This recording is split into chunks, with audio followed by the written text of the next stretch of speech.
Que a graça e a paz do Senhor Jesus seja sobre todos nós.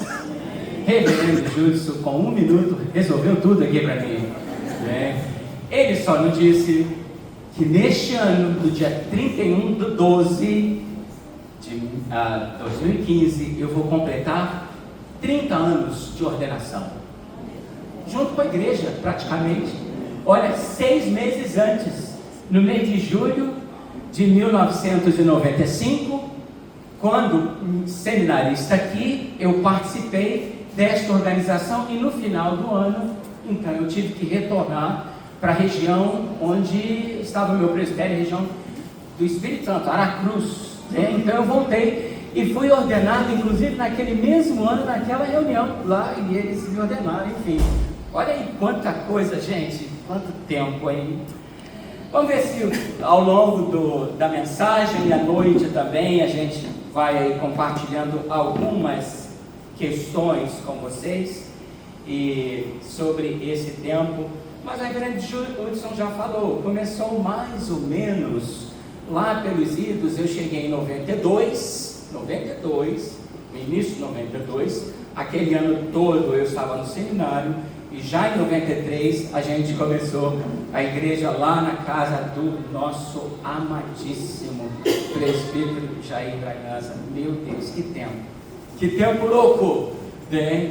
Mas assim, Deus abençoe. Eu volto aqui hoje. Eu já tinha vindo aqui no momento, no período que o pastor Eduardo era pastor, e eu ministrei lá embaixo. Agora eu fiquei assim, surpreso, reverendo Judson, com tudo aquilo que a gente está vendo, e que bênção. Pastor, obrigado, tá? Pelo convite. E eu me lembro que eles me chamavam de pastor, gente. E eu ficava acreditando nessa coisa. Imagina, seminarista, Judson, o povo, meu pastor, e eu saía assim, né? Dizendo, eu sou pastor, né? Enfim, eu acabei acreditando. E o Judson carinhosamente acabou embarcando nessa e falou, olha, ele era seminarista, mas ele era pastor também. Olha aí que coisa. Obrigado pelo convite, reverendo. Eu quero desafiar vocês hoje de manhã à noite também com uma palavra que vai realmente assim. Bom, deixa pra lá, vamos conversar amanhã à noite, tá bom? Então, hoje eu quero pensar um pouquinho com você. Eu fiquei pensando em caminhar por aqui e perguntar para você algumas coisas, entendeu? Mas se eu perguntasse para a turma de 30 anos atrás, ele ia dizer bairrismo, etc. Se eu perguntasse para o novo, ele ia dizer, pastor, não me coloca nessa fria não, né? Eu queria perguntar para você se você está realmente pronto para compartilhar sua fé, para responder. Se alguém te parar no meio da rua, em algum lugar, e questionar você, não é seu amigo, seu vizinho, alguém da igreja, para você orar, não, turma desse evangelho fluido, essa turma que está revolucionando essa sociedade louca, se ele perguntasse, você está pronto para responder? É isso que eu queria compartilhar com vocês nessa noite,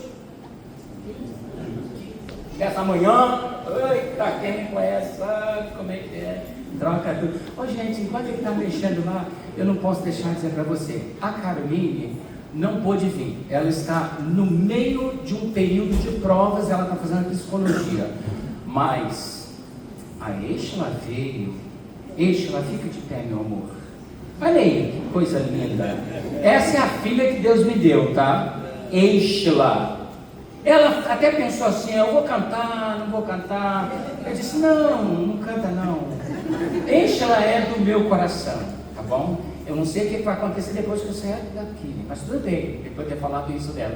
Meu amor, Deus te abençoe, pode se assentar. Essa é a Eixla, tá? Então, se você quiser me fazer feliz, cuide bem dela. Cuidou dela, está tudo resolvido do nosso lado, tá bom? Gente, então, e aí? Passa o primeiro slide para mim, por favor. Então, o primeiro slide é o texto.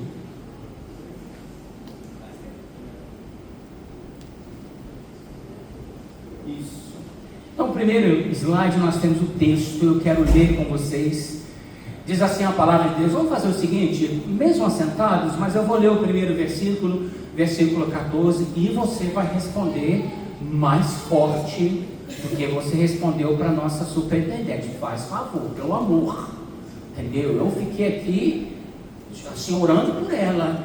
Amém, irmãos? Amém. Vamos responder. Não, você vai ler a Bíblia, vai ler a palavra, tá bom? Versículo 14. Mas ainda que venhais a sofrer por causa da justiça, bem-aventurados sois, não vos amedronteis, portanto, com as suas ameaças, e nem fiqueis alarmados.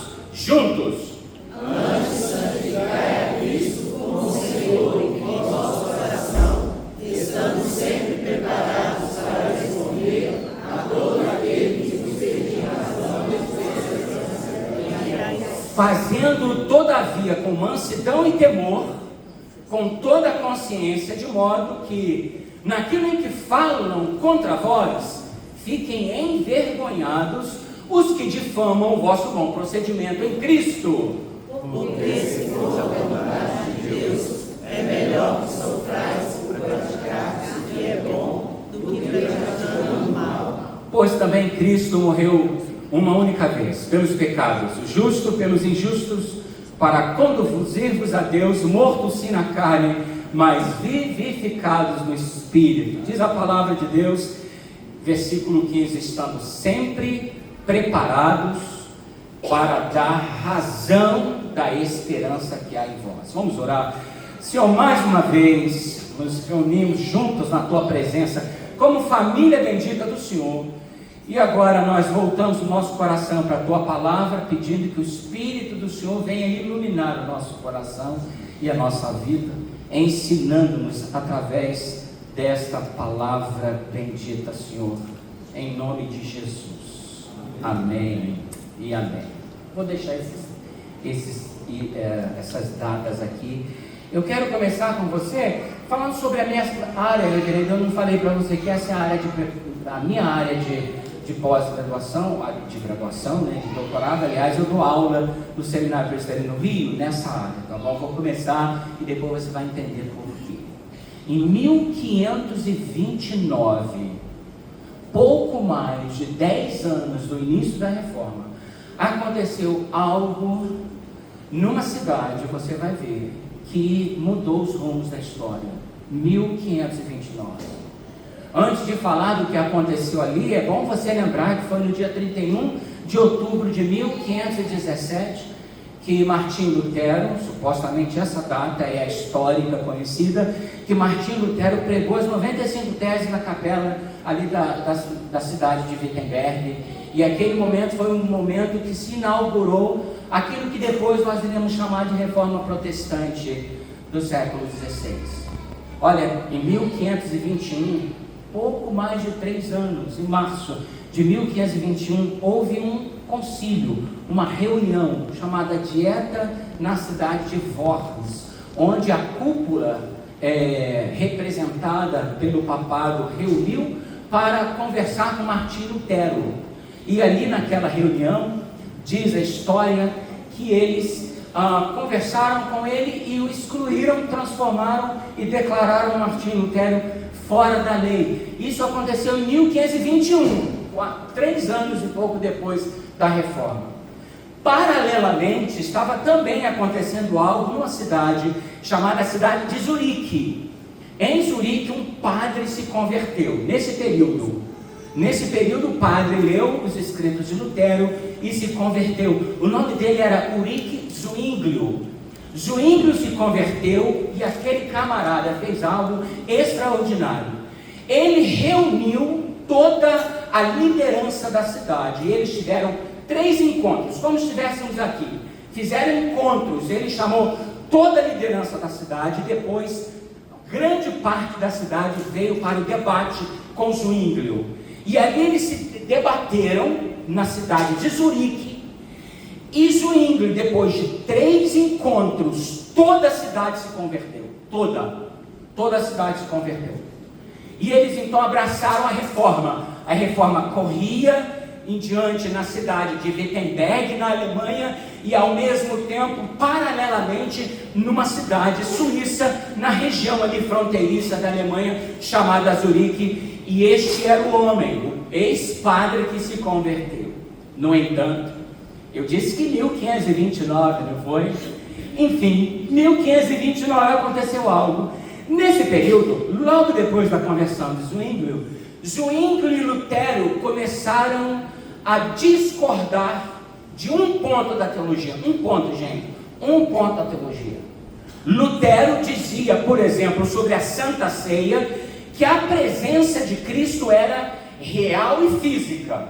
Então, ele estava vindo da igreja católica, que acreditava na transubstanciação, que pregavam a doutrina da transubstanciação. Se você já viu essa palavra, mas não conhece ou não se lembra, na transubstanciação, a igreja católica dizia que quando o padre orasse pelos elementos, aqueles elementos, apesar de serem parecidos, a visão, o gosto, o formato, serem parecidos com pão, eles já não eram mais pão, era o corpo de Cristo. Lutero discordou dessa ideia, sabe? Até porque na transubstanciação havia esse levante da hoste e a adoração, porque era o corpo de Cristo presente. Ele discordou, mas ele não conseguia se livrar dessa ideia da presença física de Cristo. Então, Lutero surgiu com esta ideia, com a ideia da consubstanciação. E ele dizia, não, o corpo de Cristo sim, está presente fisicamente, mas diferentemente da transubstanciação, na consubstanciação de Lutero, o pão ainda é pão, apesar de ser o corpo físico de Cristo. Zwinglio não concordou com isso. E Zwinglio então disse, não, Cristo está à direita de Deus Pai, o corpo de Cristo, naquele monte, ele foi para a direita de Deus Pai, espiritualmente ele pode estar em qualquer lugar, mas ele não pode estar presente fisicamente. Estou dizendo isso porque houve um grande conflito entre esses dois homens. E foi em 1529 que eles resolveram decidir a questão.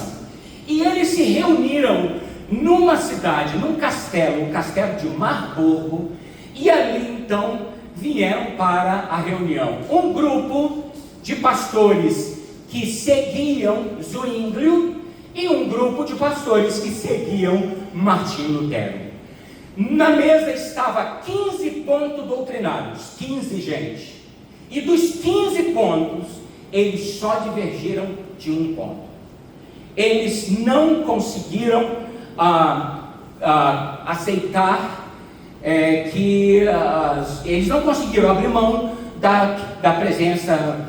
Lutero não abria mão da presença física e Zwinglio não abria mão do fato de ser apenas um conceito espiritual ou uma memória à Santa Ceia. E eles então discutiram.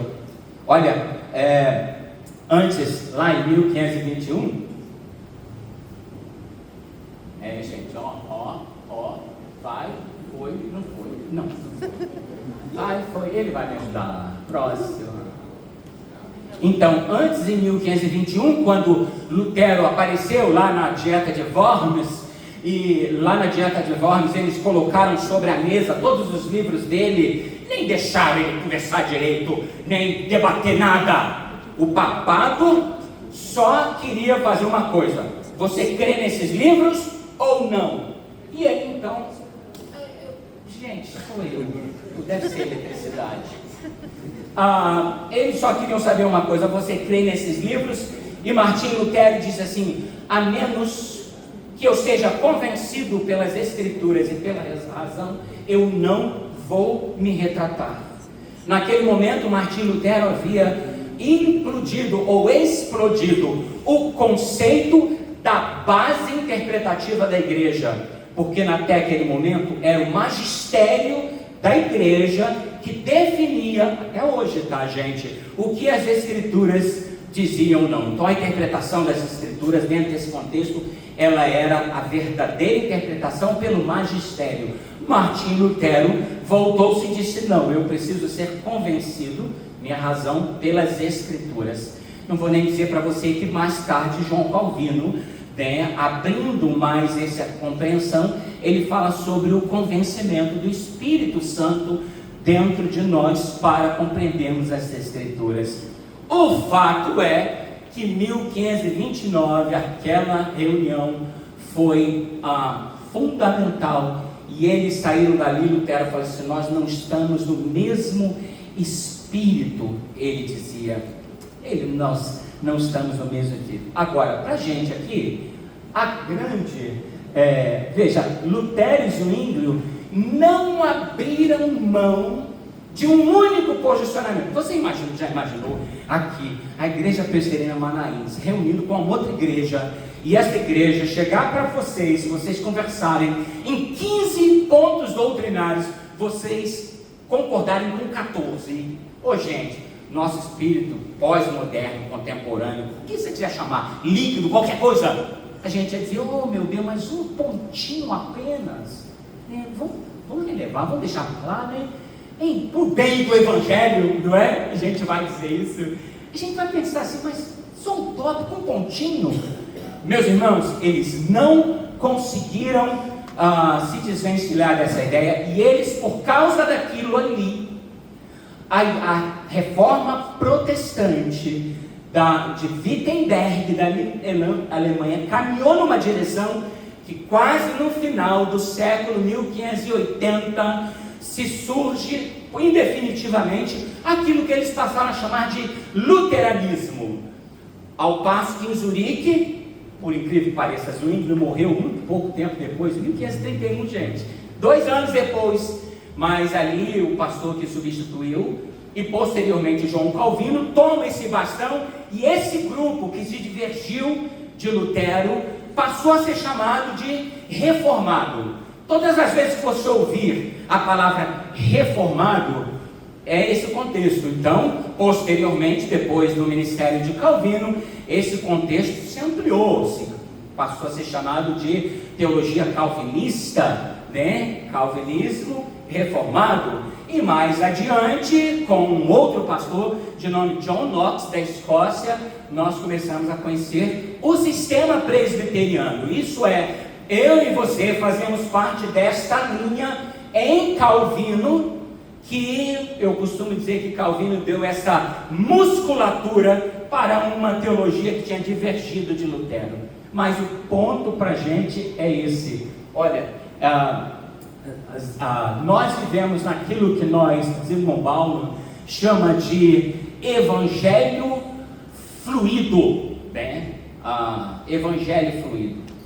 E eu comecei a história de Lutero e Zwinglio e a discordância de apenas um ponto, para dizer que nós vivemos numa sociedade muito complexa, no protestantismo complexo, sobretudo o protestantismo brasileiro. É o que o filósofo Bauman está chamando da sociedade fluida, né? E essa sociedade líquida, onde os valores, as verdades irremovíveis, fundamentais, elas se tornam líquidos e elas escorrem pelas nossas mãos. Essa é a nossa sociedade, uma sociedade fluida, uma sociedade onde não há verdades absolutas, sólidas. Tudo que é sólido está sendo deixado de lado, e nós estamos, por causa disso, vivendo aquilo que nós podemos chamar de evangelho fluido. Então, hoje, rejeitar dogmas e práticas, é isso que acontece, né, da igreja evangélica em nossos dias, pode fazer com que uma pessoa ou um pastor se torne uma persona não grata, né? Colocando sobre esse pastor talvez aquilo que nós chamaríamos de ortodoxismo congelante, indesejável. Se você tem 15 pontos para conversar com uma outra pessoa e você discorda de um ponto, você é uma persona não grata, porque nós vivemos este evangelho fluido, este evangelho onde as verdades sólidas escorrem pelas nossas mãos. Meus irmãos, a palavra de Deus diz, o apóstolo Pedro fala para a gente: olha, esteja pronto para responder sobre a esperança que há em vós. E se eu puder juntar aqui com Romanos capítulo 12, ele diz: transformai-vos pela renovação da vossa mente, para que experimenteis qual seja a boa, perfeita e agradável vontade do Senhor.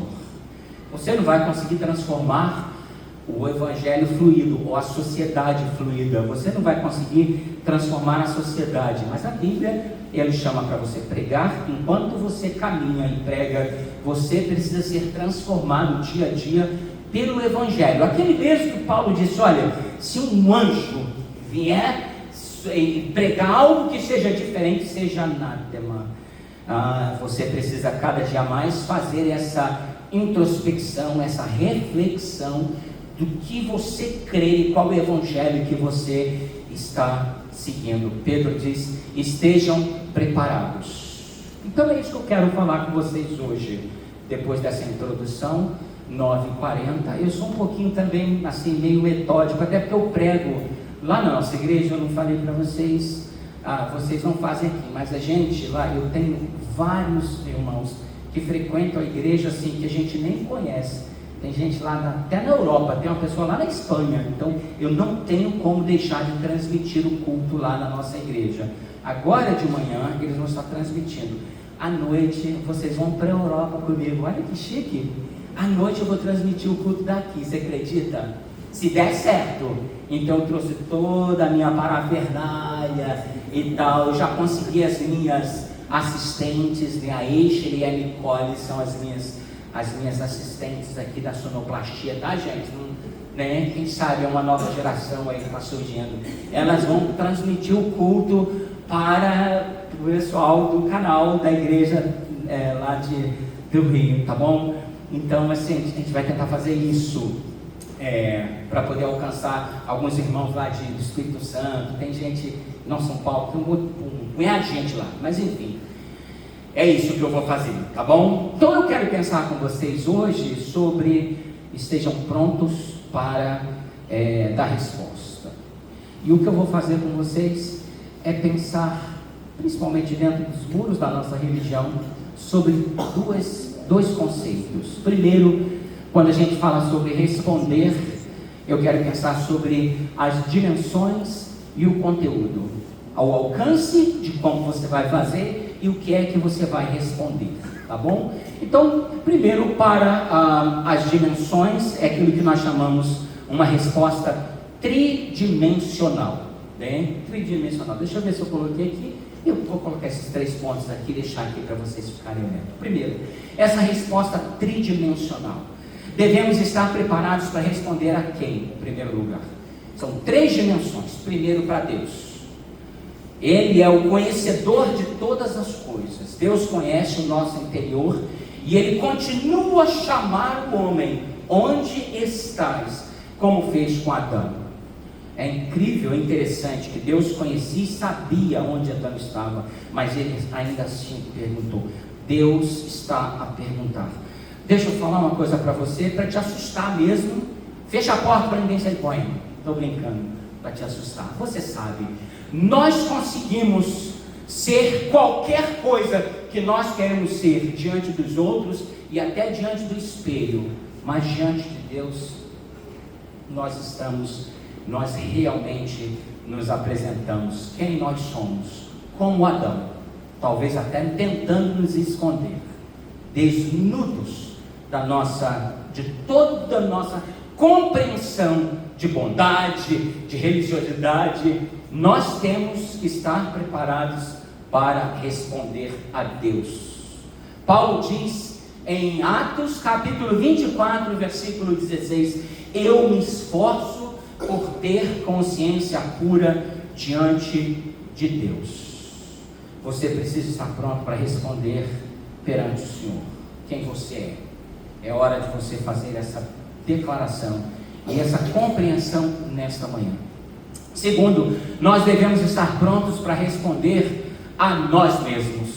1 João capítulo 3, versículo 20: amados, se o nosso coração nos condena, temos confiança diante de Deus. Em Romanos capítulo 14, versículo 30, feliz é o homem que não se condena naquilo que aprova. Em 1 Coríntios capítulo 13, versículo 12, hoje, agora, nós estamos olhando como num espelho. Ou seja, você precisa deitar a sua cabeça no travesseiro e responder para si mesmo qual é a profundidade da sua fé, da sua vida com Deus. Qual é o compromisso que você tem diante do Senhor? Ninguém pode fazer isso. Essa é uma terra que só você tem que cultivar e tratar. Você precisa responder. E nós temos que tomar cuidado nesse evangelho fluido para não deixar que a nossa mente seja adormecida, não calcificada, mas sabe, essa semana eu tive que ir num dentista para fazer um procedimento, e como todos vocês, eu fiquei suando na hora de sentar ali naquela cadeira, entendeu? Como todos nós. E ele ia fazer um procedimento muito grande, e eu estava com muito medo. Gente, meu Deus, aí ele deu uma injeçãozinha, foi papo, chamado anestesia. Cuidado para você não anestesiar a sua mente. E pasmem, você não vai anestesiar a sua mente com uma sociedade fluida. Você vai anestesiar a sua mente, você corre o risco de anestesiar a sua mente com o evangelho fluido. O evangelho fluido é aquele, não vou nem entrar em detalhes de Instagram, TikTok e tudo mais, mas é aquele evangelho que as pessoas estão tentando trazer para a gente acomodar alguns processos que nós estamos vivendo, que claramente estão muito distantes da palavra de Deus, mas a gente vai dizer, mas tudo bem, o importante é que eu estou por aqui. Então, você precisa responder diante da sua própria consciência. E por fim, Paulo também fala sobre responder aos homens. Ele diz que devemos estar prontos para responder a todos aqueles que pedirem razão da esperança que há em vós. E Pedro está aqui, meus irmãos, demonstrando que somos testemunhas de Cristo a um mundo caído, e como sal da terra e luz do mundo, muitos virão até nós para tentar descobrir o que acontece em nós e nos faz viver de forma diferente. E o desafio da gente é: você vai entrar para a fluidez ou você vai trazê-los para a solidez das verdades da palavra de Deus? Nós somos chamados para responder àqueles que estão buscando, e aqueles que muitos nem querem saber do evangelho. Os mais antigos, né, não se sintam tão velhos, porque eu sou dessa época, eu tenho 5.9 e de vez em quando ainda jogo futebol. Olha, de vez em quando. Não, mas calma, é só na minha mente, entendeu? Porque no físico já não vai mais. Sabe quando é que você joga futebol? Você olha e fala, faz desse jeito e tal. Mas nós tentamos 5.9, né? Os mais antigos devem se lembrar dos meus dois filhos, Jorge Henrique e o André. Meu Deus, agora eu tenho uma filha, Eixa está me ensinando todo outro mundo, entendeu? De menina, você sabe o que é. Mas quem conhece o André, o Jorge Henrique, chegava aqui e desarrumaria todas essas cadeiras se não tivesse ninguém aqui. O André não, o André chegaria aqui, ficaria quietinho no canto dele e você não veria a voz do André. O André não era tímido nesse sentido, mas ele era muito calado, muito calado. O André, patrocínio, há uns tempos atrás, o reverendo Júnior teve uma decisão muito forte, né, com Cristo. Hoje ele está no seminário, olha que coisa, no seminário na cidade de Toronto, e ele tem um ministério, talvez você consiga achar aí, P-A-T-H-T-O e Cristo, Christ, Path to Christ, é o ministério do André, onde ele vai para a rua, fazer entrevistas e evangelizar de porta em porta, pessoas por pessoas, moradores de rua. O André, o patrocínio, está fazendo isso. Um dia você vai encontrá-lo por lá pelo Instagram ou pelo TikTok. Você que é daquele tempo vai falar assim, gente, quem diz, né? Ninguém diz nada. Que quer acontecer isso, né? A minha pergunta para você é: você está pronto para responder? Você está pronto, dentro dessa sociedade fluida, para dizer para as pessoas sobre os conceitos básicos da fé cristã, né? Quando eu falo que você está pronto, eu estou dizendo em dois aspectos, né? Claro, no segundo aspecto é o aspecto de preparação mesmo, de você estudar e entender o que significa a sua fé e o seu evangelho. Mas no primeiro aspecto é o aspecto daquilo que a gente fala da nossa experiência pessoal, quem você é, como que você viveu essa experiência com Cristo. Cristo entrou na sua vida, Ele faz parte de você. Cristo é uma pessoa ou uma coisa para você? E se Ele é uma pessoa, qual é o seu relacionamento diário com Ele? Aí eu vou voltar no André. O André ficou um tempo comigo lá no Rio de Janeiro, e o André fez vários desafios. Já imaginou o meu filho me pastoreando? Diariamente ele perguntava: o senhor já leu a Bíblia hoje? O senhor já orou? Quando é que o senhor ora, pai? Qual é o tempo que o senhor tem com Deus para oração? E eu pergunto para você, aquilo me questionou muito, né? E eu pergunto para você, qual é a sua experiência com Cristo? Porque nós fazemos parte de uma geração, e o que eu vou dizer não é negativo em si, tá? De uma geração que começou com o ministério de um grande evangelista a nível mundial chamado Billy Graham. Billy Graham inaugurou as grandes cruzadas evangelísticas. Você ainda se lembra, porque ele esteve no Brasil e fez diversas dessas cruzadas. E depois daquele tempo, nós entramos num momento do Evangelho no Brasil de cruzadas. E as cruzadas eram assim: olha, vinha um grande pregador de fora, Billy Graham ou qualquer outro, né, Reverendo Hernandes, aí pode mencionar qualquer um. E aí vinha um grande, e a gente da igreja preparava todo mundo, e aí no dia a gente ia lá para a conferência. E, bom, esse é o meu tempo, tá, gente? Não é o tempo, talvez, dessa turma mais nova. Aí a gente ficava em lugares estratégicos dentro do templo, né? E quando o pastor fazia o apelo, um visitante, você virava para ele e falava assim: você não quer ir, não? Eu vou com você. Lembra? E a gente ia. Qual é o ponto negativo nesse? O ponto positivo é a grande evangelização. O ponto negativo é que nós passamos a transformar o púlpito da igreja no lugar de conversão. E nós deixamos de fazer a evangelização pessoal. Então até hoje você lembra: ah não, vamos lá na igreja, o pastor vai ter um pastor novo, um pastor de fora, um evangelista, vai ter uma série de conferências, né? Ah, vem para a igreja. A gente chama para a igreja, chama mesmo, não tem problema não, tá? Pode trazer. Mas a questão toda é: e você, quando você está no ônibus, quando você está em casa, quando você está na faculdade, quando alguém que não tem Cristo faz uma interrogação com você, esteja pronto para responder aos outros. E agora a gente vai para o conteúdo. Então a gente já falou dessa tridimensão da resposta. Você responde primeiro para Deus, você anda na presença de Deus, aquilo que os reformadores passaram a chamar de corandeu, na presença de Deus.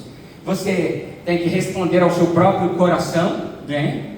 E você tem que responder aos outros. Mas a questão toda é o que você vai responder. Aqui está pelo menos algumas sugestões. Primeiro, o que Jesus significa para você. Olha, já começa em Hebreus capítulo 1, né? Hebreus capítulo 1 diz: havendo Deus outrora falado muitas vezes, de muitas maneiras, aos pais pelos profetas, nesses últimos dias Ele tem nos falado por meio de Jesus Cristo. Ele é o resplendor de Deus, a expressão exata do ser de Deus. E agora Apocalipse capítulo 1 vai falar sobre isso, quando João tem a revelação e ele viu Jesus. Eis o Cordeiro de Deus que tira o pecado do mundo. Meus irmãos, o Cordeiro ali que ele vê é um Cordeiro de uma forma inusitada.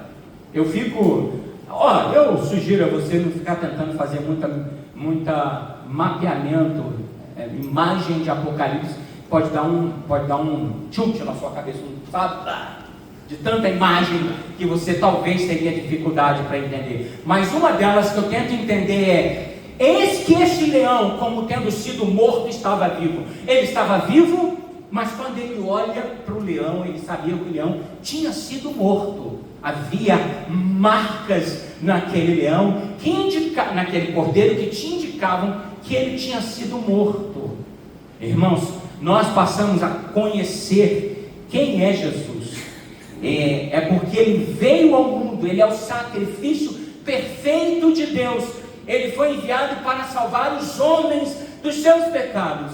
E essas coisas estão muito bem definidas nas Escrituras. Nós não temos dúvida disso. Mas com o passar do tempo, após a ascensão de Jesus, muitos teólogos e filósofos começaram a questionar não quem Jesus era, mas o que ele fez, e quem é Jesus e o que ele faz. Esse é o grande problema.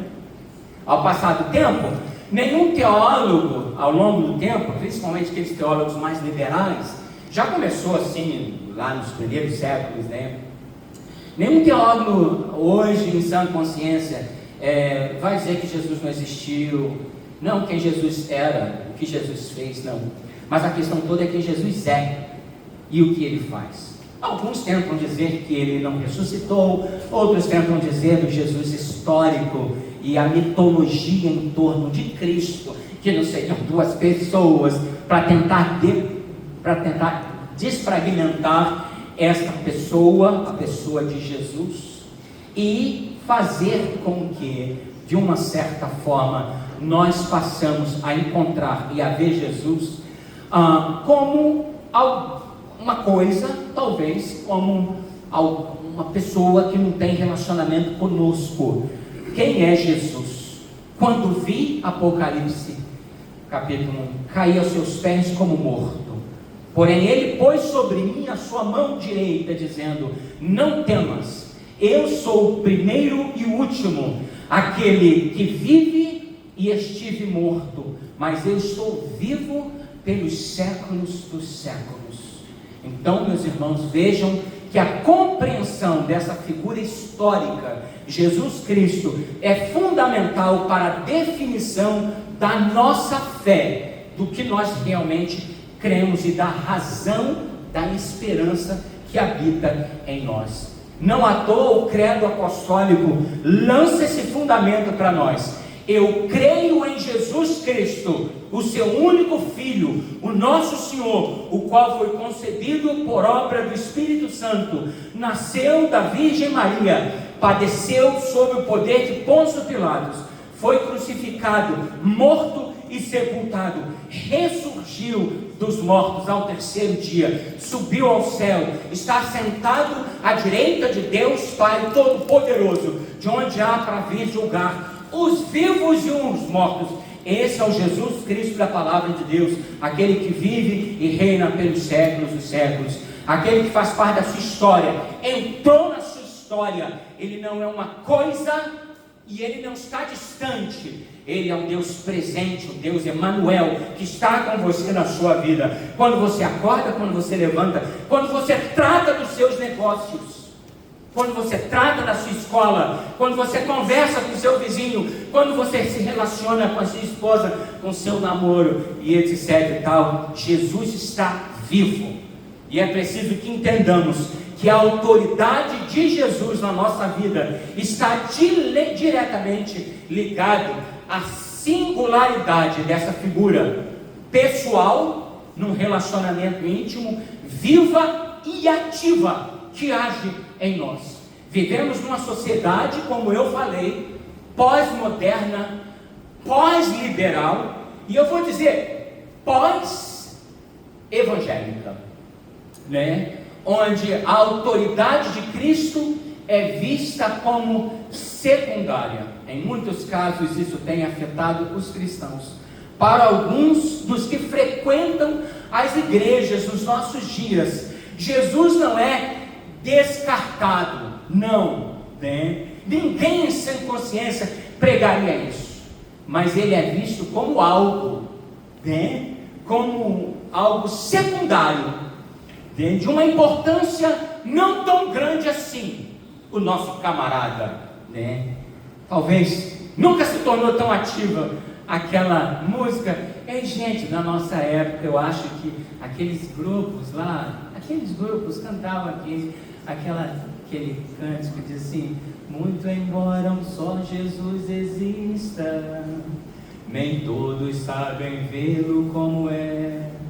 Filósofo, poeta ou comunista, ou mesmo hippie, já se disse até. Mas Jesus é bem mais importante quando se sabe do seu grande amor. E é preciso hoje que se cante Jesus, Filho de Deus, o Salvador. Eu queria cantar aqui, né, gente? Você acha que eu ia perder essa? Fala pra nós, né? Vocês estão cantando aqui. Você acha que eu perdi essa oportunidade? Nos nossos dias, Jesus está voltando a esse Jesus hippie, né? Beleza, bacana, que está com a gente para nos ajudar, o nosso camarada, que vai nos ajudar nas nossas aflições, mas não vai interferir nas nossas distorções, né, físicas, emocionais. É isso, você precisa responder quem é Jesus para você. Segundo, por que a Bíblia é tão relevante? Quando fizeram isso novamente, né? Martinho Lutero disse: a menos que eu seja convencido pelas Escrituras, eu não vou voltar atrás. E o que dizer da confissão de fé de Westminster, né, gente? Confissão de fé de Westminster, todo o conselho de Deus. As Escrituras é chamada assim pela nossa confissão. Todo o conselho de Deus, com respeito a todas as coisas necessárias para a sua glória, a salvação do homem, a fé e a vida, ou está expressamente colocada nas Escrituras, ou por ser uma boa e necessária consequência, pode ser deduzido das Escrituras, a qual em tempo nenhum deverá ser acrescentado, quer por novas revelações do Espírito, ou por tradições dos homens. Você precisa responder qual é a relevância das Escrituras sagradas. Mas a palavra de André na minha casa continua ecoando nos meus ouvidos. Você já leu a Bíblia hoje? Qual é o tempo que você tem de envolvimento com a palavra de Deus? Fala-se muito dessa autoridade das Escrituras, né? Que isso representa para todos nós. As Escrituras, meus irmãos, são libertadoras, mas elas também precisam ser entendidas não como um livro de sofismas filosóficos. Não devemos nos aproximar das Escrituras nem com a ignorância dos fatos e nem com o espírito cético dos pesquisadores. Um autor chamado Alistair McGrath escreve um livro em busca de restabelecimento do verdadeiro evangelho, e ele diz que esse movimento acadêmico deve voltar-se para a ortodoxia da fé cristã fundamentada nas Escrituras. Ele fala algo muito interessante sobre o perigo de achar que a visão acadêmica rejeita a autoridade das Escrituras, achando que nós a substituiremos pela nossa criatividade, pelos nossos slides, pela nossa prédica, pela nossa habilidade de chamar a atenção. A palavra de Deus é viva e eficaz, e ela é mais cortante do que qualquer espada de dois gumes. Mas a pergunta é: você não precisa ser exegeta, historiador, teólogo, filósofo para compreender a Bíblia. Você não precisa saber ler hebraico e grego com precisão, não, muito menos aramaico, para compreender as Escrituras. Você precisa sim ter um coração ensinável, um coração convertido, voltar para as Escrituras sagradas, como o corvo, como a corça anseia pelas águas, voltar-se para Deus. É verdade que para ensinar se requer um pouco mais de habilidade, de estudo, mas tudo que a Bíblia oferece para a salvação, para a edificação e para o seu crescimento, você não precisa de nenhuma outra ferramenta, senão o seu coração desprovido de todos os sofismas e voltado para Deus. O que é a Bíblia para você? Quais são as verdades que ela fala ao seu coração. Lâmpada para os meus pés é a tua palavra. Olha, terceiro, bom, quem é Jesus? O que a Bíblia representa e o que aconteceu com você. O que aconteceu com você? O Evangelho, meus irmãos, é um estilo de vida e não uma construção dogmática. O Evangelho é uma proposta de experiência pessoal. Mas essa proposta desse conceito que é muito complexo dentro desse mundo líquido da experiência, né? Essa proposta desse conceito empírico, experiencial do Evangelho, ela é complexa. Eu digo isso porque as igrejas hoje estão ávidas para trazer sempre alguém para contar aquilo, alguma coisa, né, que aconteceu com ele. Mas não é aquilo que Deus faz para você, mas é aquilo que Deus faz em você. Essa é a experiência do Evangelho. Contar a experiência não tem a ver naquilo que Deus te deu, mas sim naquilo que Deus fez na sua vida. Você precisa responder sobre a transformação espiritual que você passou, o arrependimento dos seus pecados que você sentiu. Você precisa responder como que você e eu deixamos de ser inimigos de Deus, vivendo nas trevas, e Ele nos transformou em amigos de Deus e nos transportou para o reino do Filho do seu amor. Como isso aconteceu? Será que foi o pastor que fez isso com você? Levou você lá, te deu um banho de alguma coisa e trouxe você para a igreja? Você precisa dizer para as pessoas como que isso aconteceu com você. Você precisa responder como que os seus olhos deixaram de olhar para baixo e passaram a olhar para cima. Como que caíram aquelas escamas dos seus olhos, onde você não conseguia ver um palmo à sua frente, quando você abria a Bíblia, e de repente o mundo se descortinou diante de você. A palavra começou a fazer sentido. Jesus passou a existir na sua vida, e a sua mente, que antes pensava só nas coisas ruins, dos pecados e nas idolatrias, agora você vive ininterruptamente, como uma fábrica no seu coração, pensando nas coisas de Deus. 2 Coríntios capítulo 13, Paulo diz assim: examinai-vos a vós mesmos, se realmente estáis na fé.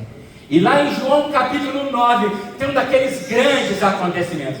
Gente, eu gosto demais do Evangelho de João, porque João, você sabe, né? Ele tem todo um estilo para escrever. Muitos dos textos de João não estão nos outros evangelhos, e ele vai provar, vai mostrar ali no seu escrito que Jesus, aquele Jesus de Nazaré, era Cristo, o Messias, né? Jesus Cristo.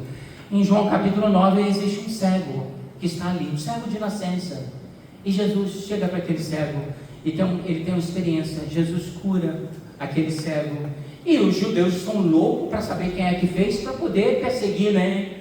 E num certo momento, depois dele ensinar, os caras viram: você é todo em pecado, querem ensinar, e diz: o que aconteceu com você? Ele falou: eu não sei, uma coisa eu sei, eu era cego e agora vejo. Então é isso que você precisa, essa é a sua experiência.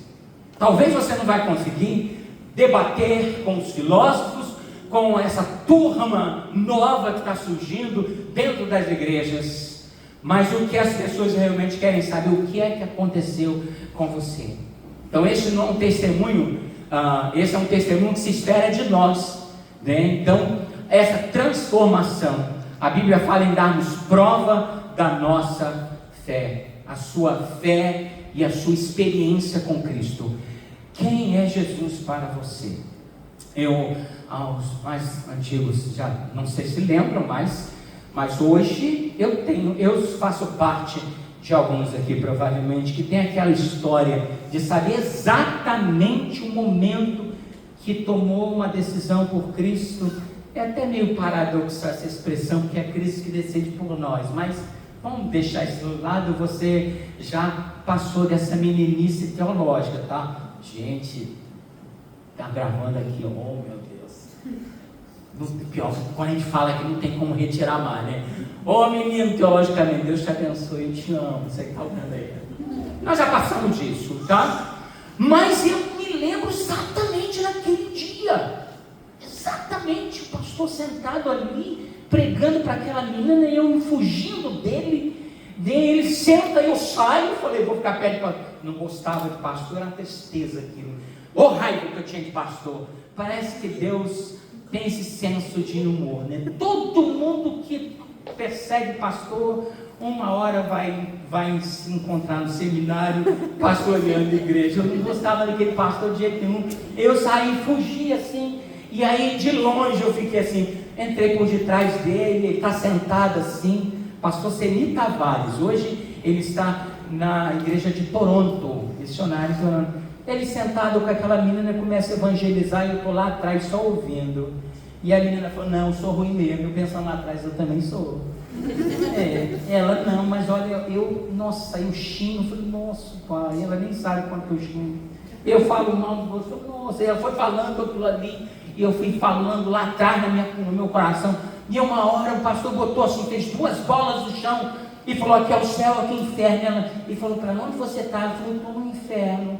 Eu falei, ela está sentada na minha cabeça. Eu pensei comigo, né? Eu lá sozinho. E aquele pastor faz aquela evangelismo e vai embora, e eu fico naquela ali. Céu, inferno, vida, morte. E assim, parece que tinha me colocado dentro de um liquidificador. Eu estava, aquilo era uma experiência que eu nunca tinha experimentado. E eu corri atrás daquele pastor. Lá no piquenique, na praia, corri atrás dele, bati na mão, no ombro dele e falei, pastor, eu ouvi aquilo tudo, eu quero aceitar Jesus. Ele assim, ajoelhou comigo e orou. Gente, quando eu me levantei, sabe o que é que você ajoelhar uma pessoa e levantar outra? É uma coisa assim, inexplicável. Olha, isso foi 12 de outubro de 1983, naquela manhã, onde Cristo me encontrou, como Ele encontrou os discípulos na praia, e disse, agora você vai ser pescador de homem. Gente, quando eu me levantei, foi a pior coisa que eu tinha de tratar ali. Eu tinha uma irmã lá em casa, que a gente brigava. Quem tem irmã, cuida dela. Os meninos novos, você tem irmã, não briga com ela não. Quando você chegar nessa idade, você vai sentir tanta dor por isso. Eu brigava com aquela irmã, que era tristeza, ela tentava me pedir perdão e eu não queria. Quando eu me levantei, eu falei assim no meu coração, eu tenho que chegar em casa e conversar com ela. E eu cheguei em casa e conversei. Estava na porta da cozinha, falei para meus irmãos, manda a Helenice vir que eu quero conversar com ela. E ela mandou um recado desafurado para mim. Ela disse, não, a última vez quem consertou fui eu, agora mais de 1 ano, obrigado, agora é ele que precisa vir. E eu tive que sair da sala, da cozinha até a sala para conversar com ela. Quilômetros de distância. Meu Deus do céu, como demorou aquela viagem. Demorou demais, mas eu fui. E eu cheguei para ela e falei, hoje eu sou uma nova pessoa e eu quero te pedir perdão. E hoje ela é uma das minhas melhores amigas, porque Cristo entrou na minha vida. O que Cristo faz para você e representa no santo da sua vida? Você precisa saber isso, né? Você precisa. Mas vamos fechar. Por que compartilhar a fé é tão importante, né? Atos 4, incrementemente os que foram dispersos iam por toda parte pregando a palavra. Irmãos, evangelização não pode ser uma estratégia na agenda da igreja. Nada contra, né? Claro, é que você não entende. A evangelização precisa ser algo natural na vida daqueles que nasceram de novo. Aliás, você recebeu o maior presente. Você recebeu algo precioso. E como você vai olhar para o lado e não vai compartilhar com aquelas pessoas aquilo que você recebeu? Irmãos, compartilhar fé. Há uma história, né? Conta-se que... deixa eu falar. Vou até pular isso aqui, tá? Deixa eu falar. Vou contar essa história para vocês. Vou deixar vocês curiosos para a noite. Meus irmãos, vocês precisam compartilhar a fé. Compartilhar a fé está no DNA do cristão. Não é algo que fazemos, é algo que somos. Evangelizar representa quem você é. Então, de alguma forma, as pessoas que estão ao seu redor, elas precisam saber, alguma coisa aconteceu com essa pessoa, alguma coisa. Então, se você não evangeliza, não compartilha da sua experiência pessoal, não é missionário, não sonha com salvação dos perdidos, você deve pensar, o que está acontecendo comigo? Eu preciso evangelizar, eu preciso pregar o evangelho. É certo que alguns são mais expansivos do que outros, você entende, mas a primeira coisa, pregação que você faz, você prega com a sua vida. Lembre-se disso, você prega com a sua vida. A questão toda é, qual é a mensagem que você está pregando, né? Vamos terminar, né? Nossa, terminou aqui, 10h15, deu certo? Deu? Passou muito, Reverendo? Não, puxa, pastor é misericordioso, né? Comigo. Todo pastor é assim, né, gente? Pastor já ouvi coisas boas de você, tá? Claro, se eu tivesse ouvido coisa ruim, você acha que vai falar? Entregar assim, não, pastor, graças a Deus que eu sou ministério, tá aqui. Conclusão, meu irmão, depois daquela reunião de 1529, por causa de um único ponto, né, a unidade da igreja teve que ser agora feito um novo conceito, né? É João Calvino, inclusive, que avança com esse conceito, porque até aquele momento o conceito de unidade da igreja estava dentro desse conceito romano, né, medieval, de que a igreja verdadeira é uma denominação com CNPJ e a unidade significa todos aqueles que estão dentro dessa igreja.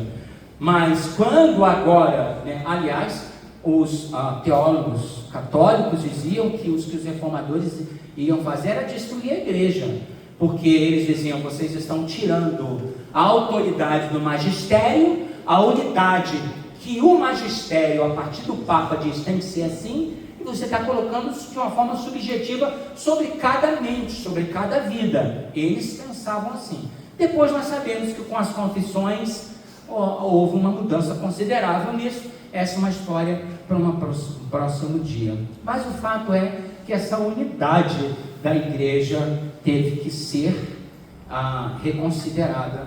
E João Calvino, ele vai dizer isso, que as marcas desta verdadeira igreja são pelo menos 3, né? A fiel exposição das Escrituras, onde houver a pregação fiel da palavra de Deus, a igreja está presente. A fiel exposição das Escrituras, a fiel administração dos sacramentos e o exercício fiel da disciplina. Então, nesse contexto, agora a igreja desceu CNPJ institucional para estar espalhada pela face da terra. Você faz parte desta igreja. Você está pronto para responder a respeito da sua fé? Essa resposta, ela vai ser para fora, mas também para dentro dos muros da religião. Será que nós estamos comprometendo pelo menos um único ponto fundamental? Eu garanto a você que tem uma grande parte do protestantismo brasileiro que está fazendo isso. Eu não vou falar nada aqui mais para vocês, mas é só você olhar, por exemplo, para essa nova onda desse movimento, desse evangelho líquido, desses conceitos, dessa igreja chamada Free Church, né? Igreja livre. Se é que você está me entendendo. Alguém entendeu? Entendeu, né? Como a gente fala, eu falo muito pelo YouTube, eu só falo assim, né? Aí o pessoal já sabe o que eu estou falando, entendeu? Entendeu? O pessoal está testemunhando e dizendo assim, não, mas tem que ser verdade. Eu tive uma experiência com Cristo. Eu vivo com o Senhor. E esses compromissos, esses conceitos que estão muito confrontados às Escrituras, já não tem mais problema de fazer parte desse evangelho que eu chamo de evangelho líquido. Você precisa estar pronto para dar resposta da sua fé. Eu vou ficar por aqui. Hoje à noite nós vamos estar de volta, né, pastor?